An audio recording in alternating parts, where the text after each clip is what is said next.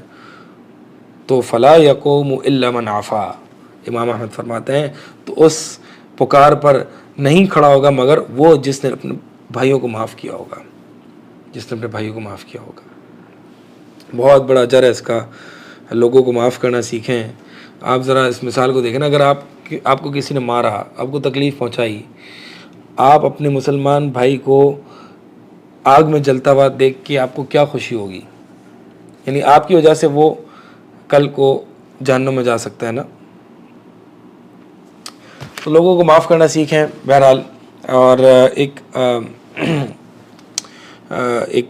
شیخ محمد بن ابو زید، شیخ ابو محمد بن ابو زید رحمہ اللہ، ان کی وائف جو تھیں وہ بڑی برے اخلاق کی مالک تھیں، یعنی بہت ill mannered وائف تھیں ان کی.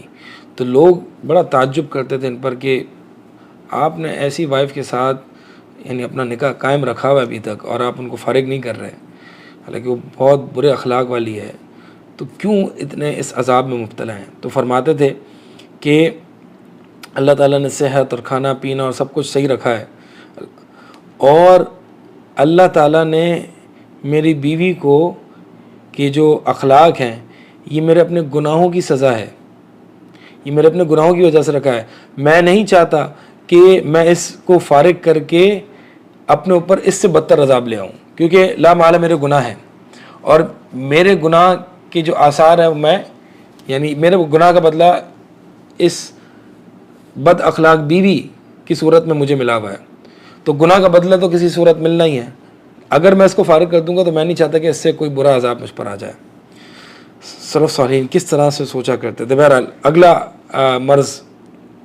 اگلے مرض پر میں آتا ہوں اور اختصار کے ساتھ ان امراض کو جو ہے وہ انشاءاللہ اشارتاً آپ کے سامنے ذکر کر دوں تاکہ ان چیزوں سے جو ہے نا اپنے آپ کو بس آزاد کر لیں. ان قیود، یہ پابندیاں ہیں، یہ جو امراض ہیں نا حقیقت میں یہ پابندیاں ہیں، یہ چینز ہیں. It won't let you leave and it won't let you go towards Allah. یہ آپ کو اللہ کی طرف نہیں جانے دیں گے، یہ اللہ سے تعلق روکیں گے، اس میں عبادت میں لذت نہیں آئے گی. تو تیسری جو چیز ہے وہ حسد ہے. حسد، لوگوں سے حسد نہ کریں. حسد یہ ہے کہ جو اللہ تعالیٰ نے اس بندے کو نعمت دی بھی ہے جس سے مجھے جو ہے وہ برا لگتا ہے، تو اس بندے کو جو اللہ تعالیٰ نے نعمت دی ہے میں چاہتا ہوں کہ اس سے وہ نعمت چھن جائے. اس سے مجھے کیا ملے گا؟ کچھ نہیں. میں سمجھتا ہوں کہ دل میرا ٹھنڈا ہو جائے گا لیکن مجھے کچھ نہیں ملے گا حقیقت میں. تو حقیقت میں حسد کیا ہے؟ حسد یہ ہے کہ کسی اور پر جو اللہ تعالیٰ نے نعمت کی ہے اس کے اٹھ جانے کی تمنا کرنا، اس کے چھن جانے کی تمنا کرنا. اور ایک ہے غبطہ. غبطہ کہلاتے ہیں کہ اللہ تعالیٰ نے کسی اور کو نعمت کی ہے تو اس پر باقی رہے اور اللہ تعالیٰ سے یہ تمنا ہو کہ وہ نعمت مجھے بھی مل جائے. یہ غبطہ ہی جائز ہے. اور اللہ کے نبی علیہ الصلوۃ والسلام نے فرمایا کہ یعنی وہ شخص جو قرآن پڑھتا ہے اور وہ شخص جو مال اللہ کے راستے میں خرچ کرتا ہے، ان دونوں کے علاوہ حسد یا غبطہ کسی اور چیز میں جائز نہیں. تو بہرحال حسد ہے نا انسان کو کھا جاتا ہے. یہی ہے کہ بغض اور کینہ اور پھر حسد، یہ انسان کے دل کو کھا جاتا ہے. یہ بوجھ ہے فضول کا، اور اس سے جو ہے نا اللہ کی تقدیر پر عدم رضامندی کی ایک دلیل ہے. کہ اگر آپ یہ سمجھتے ہیں کہ یار اس بندے کو کیوں ملا، اس کا مطلب یہ ہے کہ آپ اللہ کے فیصلوں میں انٹرفیئر کر رہے ہیں کہ اس بندے کو نہیں ملنا چاہیے تھا، وہ ڈیزرو نہیں کرتا تھا اور اسے اللہ تعالیٰ نے دے دیا. آپ کون ہوتے ہیں؟ انتم اعلم ام اللہ، آپ زیادہ جانتے ہیں، اللہ تعالیٰ زیادہ جانتا ہے. لہٰذا حسد کرنا چھوڑیں اور اپنی فکر کریں اور اپنے بارے میں سوچیں دوسروں کو کیا مل رہا ہے دوسرے کتنا کما رہے ہیں وہ چھوڑ دیں, ان چیزوں سے آزاد ہو جائیں, واللہ اپنی زندگی میں بہت سکون پائیں گے. چوتھا جو مرض ہے وہ یہ ہے شح, شدید بخل, یعنی وہ شدید حرص کے لوگوں کے پاس جو پیسہ ہے نا وہ بس میرے جیب میں آ جائے, اس کو لوگوں کو نہ ملے. اور پھر بخل یہ ہے کہ جو میرے پاس آ گیا اب میں اس کو اپنی جیب سے نکالوں نہ. تو یعنی شدید قسم کا جو بخل ہے نا, وَمَن يُوقَ شُحَّ نَفْسِهِ فَأُولَٰئِكَ هُمُ الْمُفْلِحُونَ, اللہ تعالیٰ نے قرآن میں فرمایا کہ جو شح, اس شدید بخل سے بچا لیا گیا تو یہ مفلح, اللہ تعالیٰ نے اس کو کامیاب کہا ہے. کامیاب یعنی اس کا مطلب یہ ہے کہ جس کے اندر اس بخل کی بیماری ہے وہ کامیاب نہیں ہے, وہ کامیاب نہیں ہے.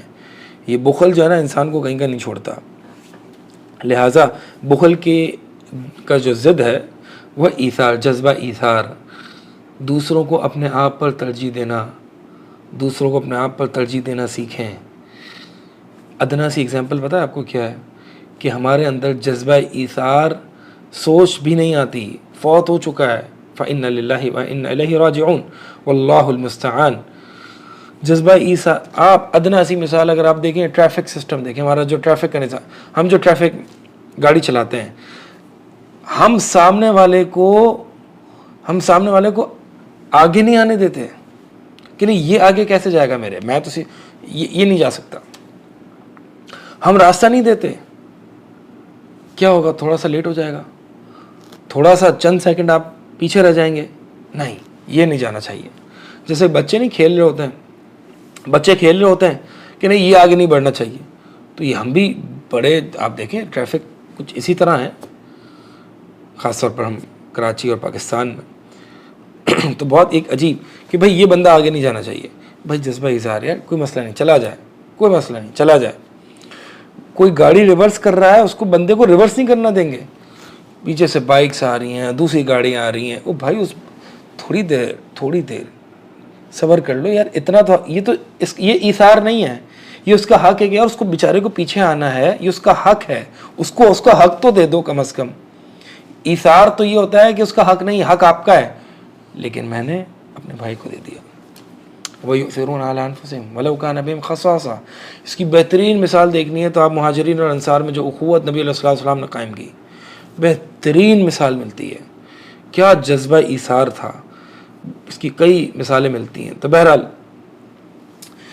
آپ کو ضرورت ہے کسی چیز کی, کسی کھانے کی, بھائی کو دے دیں, اس کو بھوک لگی ہوئی ہے. لوگوں کو آگے کرنا سیکھیں, لوگوں کو اپنے آپ پر پریفر کرنا سیکھیں.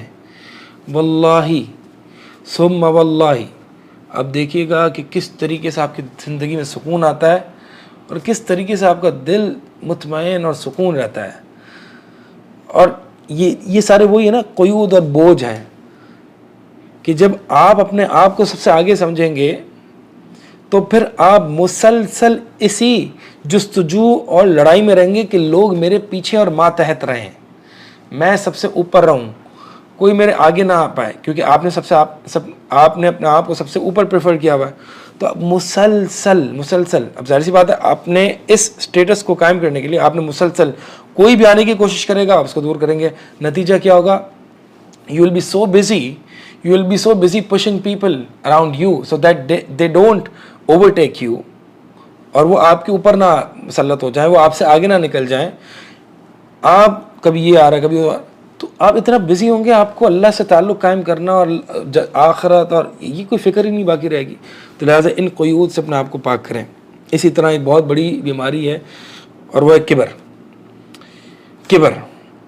یہ جو بڑا بننا ہے نا, بڑا بننا, کبر, اصل میں مستکبر کہتے ہیں نا کہ بڑا بننا, وہ بندہ ہوتا نہیں ہے.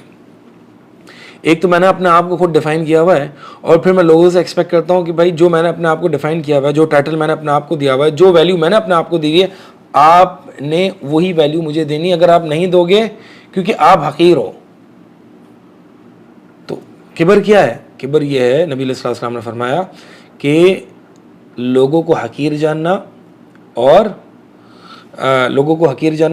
حق کو جھٹلانا یہ کبر ہے, لوگوں کا حقیر جاننا. گارڈ, چوکیدار, ڈرائیور, ان کو سلام تک نہیں کرتے یار. ان کو مسکرا کے دیکھ, اگر سلام بھی کریں گے تو عجیب سا منہ لے کے جا کے سلام کریں گے کہ اگر میں نے تھوڑا سا اسمائل کر دیا نا تو وہ فری نہ ہو جائے, گارڈ جو ہے وہ فری نہ ہو جائے, وہ مجھے ہلکا نہ لے لے, وہ مجھے لائٹ نہ لے لے, میں اس کی نظر میں نیچے نہ ہو جاؤں. یہ اس طرح سے لوگ سوچتے ہیں کہ یار میں نے 2-4 باتیں کر لی, سے پوچھ لے کیا حال ہے, خیریت سے ہیں آپ, سب ٹھیک ٹھاک ہے, کوئی پریشانی تو نہیں ہے. بھائی یہ سلام نہیں کرتے, سلام کرتے بھی تو سلام کا لفظ بھی پورا نہیں بولتے, یا اگر سلام کرتے بھی تو منہ اس طرف ہوتا ہے اور ہاتھ اس طرف ہوتا ہے. اتنا تکبر. بھائی یہ مجھے بتائیں, آپ کو جو اللہ تعالیٰ نے چوکیدار نہیں بنایا, یہ ڈرائیور نہیں بنایا, یہ جمعدار نہیں بنایا, یہ کام والا نہیں, یا کام والی نہیں بنایا, اس میں آپ کا اپنا کوئی کمال ہے؟ Did they choose this profession themselves? کیا وہ خوشی سے وہ کر رہے ہیں, یہ مجبور ہیں؟ کیا آپ نے جو آپ یہ نہیں کر رہے, آپ کی چوائس تھی یا اللہ کا فضل تھا؟ جب آپ کا میرا کچھ نہیں ہے, میں ڈرائیور نہیں بنا کیونکہ میں ڈرائیور کے گھر میں پیدا نہیں ہوا, میں ایک ٹیلر نہیں بنا کیونکہ میں ایک ٹیلر کے گھر میں پیدا نہیں ہوا, میں ایک کام والی یا کام والا یا ایک سرونٹ کیونکہ میں سرونٹ کے گھر میں پیدا نہیں ہوا, میں ایک بزنس مین کے گھر میں پیدا ہوا ہوں, یا میں ایک بڑے پروفیشنل ایک لیبر کے گھر میں پیدا ہوا ہوں, تو اس لیے میں ایک پروفیشنل بندہ ہوں اور میں بزنس مین ہوں. اس میں میرا اور آپ کا کیا کمال ہے؟ میری اپنی سلیکشن تو نہیں ہے. اللہ نے مجھے پوچھ کے تو پیدا نہیں کیا, اللہ کا فضل تھا. لہٰذا جس میں آپ کا کوئی کمال ہی نہیں ہے, اس میں کس بات کا گھمنڈ ہے, اس میں کس بات کا کبر ہے؟ لہٰذا سب سے بہترین طریقہ یہ, ان کو سلام کریں. ایسے لوگوں کو مساکین اور یتیم, ان کے سر پر ہاتھ پھیریں, ان سے سلام ہاتھ ملائیں اچھے طریقے سے. یہ لوگ نماز میں ایسے لوگوں کے برابر کھڑے ہونا پسند نہیں کرتے, دور ہونے کی کوشش کر رہے ہوتے ہیں. سبحان اللہ سبحان اللہ واللہ کبر. یہ بات یاد رکھیے گا, جس کے دل میں نبی علیہ الصلوۃ والسلام نے فرمایا ذرہ برابر, ذرہ کیا ہوتا ہے؟ اے پارٹیکل آف ڈسٹ. ذرہ برابر بھی کبر ہوگا جنت میں داخل نہیں ہوگا, کیونکہ یہ بیماری ہے, بیماری لے کے انسان جنت میں داخل نہیں ہوگا. تلک الدار الآخرہ نجعلها للذین لا یریدون علوا فی الارض ولا فسادا. اللہ تعالیٰ نے قرآن میں فرمایا یہ دار آخرت, یہ آخرت کا گھر, یہ اللہ تعالیٰ نے ان لوگوں کے لیے بنایا کہ جو اس زمین میں بلندی نہیں چاہتے, کہ میں بڑا ہو جاؤں, میں بڑا بن جاؤں, لوگ مجھے بڑا مان لیں, لوگ مجھے کچھ سمجھ لیں, میری ایکسیپٹنس مل جائے, لوگ مجھے قبول کر لیں. ایسے لوگوں کے لیے ہم نے آخرت کا گھر نہیں بنایا, ولا فساد, اور جو فساد کرتے ہیں. اسی لیے علی بن ابی طالب رضی اللہ تعالیٰ عنہ اس آیت کی تفسیر بیان کرتے ہوئے ایک ایگزامپل کوٹ کرتے ہیں. کہتے ہیں کہ اگر تم میں سے کوئی شخص یہ چاہتا ہے کہ اس کا جوتے کا تسمہ اس کے بھائی سے اچھا ہو, کہ بھائی میں اس سے تھوڑا سا بہتر ہو جاؤں, میں اس سے تھوڑا سا اوپر ہو جاؤں, کہ میرے پاس یہ گاڑی ہے, وہ تو علی رضی اللہ تعالیٰ نے جوتے کی تسمے کی ایگزامپل دی. ہم اگر آج کے دور میں دیکھیں تو میرا یہ گھر ہے, اس ایریا میں ہے, بس میں اس سے تھوڑا سا اپر ہینڈ پہ ہوں. یہ جو اپر ہینڈ, تھوڑا سا اونچا مقام مل جانا اس بھائی سے, اس دوست سے, اس سے, یہ جو علوون لا یریدون علوون فی الارض, تو یہ علو کی چاہت جو ہے نا, کہ میں بڑھ جاؤں, میں بڑا ہو جاؤں, لوگ مجھے مان لیں, یہ چاہت لا یریدون, یہ نہیں فرمایا اللہ تعالیٰ نے کہ یہ آخرت کا گھر ان لوگوں کے لیے نہیں جو بڑے ہیں اس دنیا میں, جو بڑے بنتے پھرتے ہیں. فرمایا لا یریدون, کہ جن کی چاہت تک نہیں ہے, یعنی یہ ایسے لوگ ہیں کہ جو نہیں چاہتے کہ وہ لوگوں سے کوئی بڑے ہوں. اس کی ایک ایگزامپل یہ بھی ہے کہ اگر کچھ لوگ کہتے ہیں کہ جی میں اپنے جو ماتحت ہیں, نوکر چاکر ہیں, ان سے میں عاجزی کے ساتھ ملتا ہوں, تواضع کے ساتھ ملتا ہوں, تو اس کا مطلب یہ ہے کہ کہیں آپ کے دل میں یہ بات تھی کہ آپ بڑے ہیں, وہ چوکیدار چھوٹا ہے, اس لیے آپ اس کے ساتھ عاجزی سے اور آپ اس کے ساتھ جو ہے وہ تواضع سے مل رہے ہیں. یہ سوچ تبھی آ رہی ہے نا کہ آپ اس کے ساتھ تواضع سے مل رہے ہیں کہ آپ بڑے تھے اور وہ چھوٹا تھا. اس کو اہل علم کہتے ہیں کہ یہ ترفع الخفی, یہ مخفی علو اور بلندی کی چاہت ہے، یہ مخفی بلندی کی چاہت ہے. یعنی انسان کچھ سمجھے ہی نہ اپنے آپ کو، کچھ سمجھے ہی نہ، کسی کھاتے میں نہ لائے انسان اپنے آپ کو. کہ مثال کے طور پر ایک چوکی دار ہے یا ایک دکان کا پیون ہے یا آفس کا پیون ہے جو اس کو روز چائے سرو کرتا ہے، تو اگر میں یہ سوچ کے بھی اس کے ساتھ سلام اچھے سے مل رہا ہوں کہ بھائی تواضع، ان لوگوں کے ساتھ تواضع اختیار کرنا چاہیے، تو اس کا مطلب کہیں نہ کہیں میرے اندر assumption موجود ہے کہ آئی ایم بیٹر دین ہم، I am bigger than him, so I need to humble myself. I need to humble myself. This trying to be humble yourselves, یہ پکچر پورٹری کر رہا ہے کہ you saw yourselves bigger, you saw yourself bigger, higher and you humble yourself. بھائی یہ میں شاید کچھ ایسی بات کر رہا ہوں کہ واللہ یہ اللہ سے دعا، اللہ سے مدد اور اللہ سے دل لگانے سے یہ چیزیں ختم ہوتی ہیں، ورنہ واللہ کہ ہم نے ایسے لوگ دیکھے ہیں کہ جو مطلب اپنے سے مطلب کسی کو اپنے اس سے برتر سمجھتے ہی نہیں تھے نا. ایک شیخ ہے ہمارے، ایک ٹیچر ہوتے تھے، انہوں نے کہا کہ ایک جگہ میں مسجد میں گیا، تو بڑے شیخ الحدیث ہیں، ایک جگہ مسجد میں گیا اور وہاں پہ پتہ نہیں مجھے کسی نے ذلیل کر دیا، بڑا سنایا، تو میں اس وقت خوش ہوا اور کہا کہ اس نے مجھے میری اوقات یاد دلا دی. اللہ اکبر، اللہ اکبر. آپ دیکھیں ذرا یہ، اور سلف کے بھی کئی واقعات موجود ہیں کہ آپ کو جو برا کہتے ہیں آپ کی عزت نہ جاگ اٹھے کہ یار اس نے میری اوقات یاد دلا دی، کوئی مسئلہ نہیں، اس نے میری اوقات یاد دلا دی. تو واللہ مطلب لوگ جو آپ کو برا بلا کہے نا، ٹھیک ہے اس نے مجھے میری اوقات یاد دلا دی، میں اپنے آپ کو کچھ سمجھوں گا نہیں تو پھر میری یہ فکر پیدا ہوگی.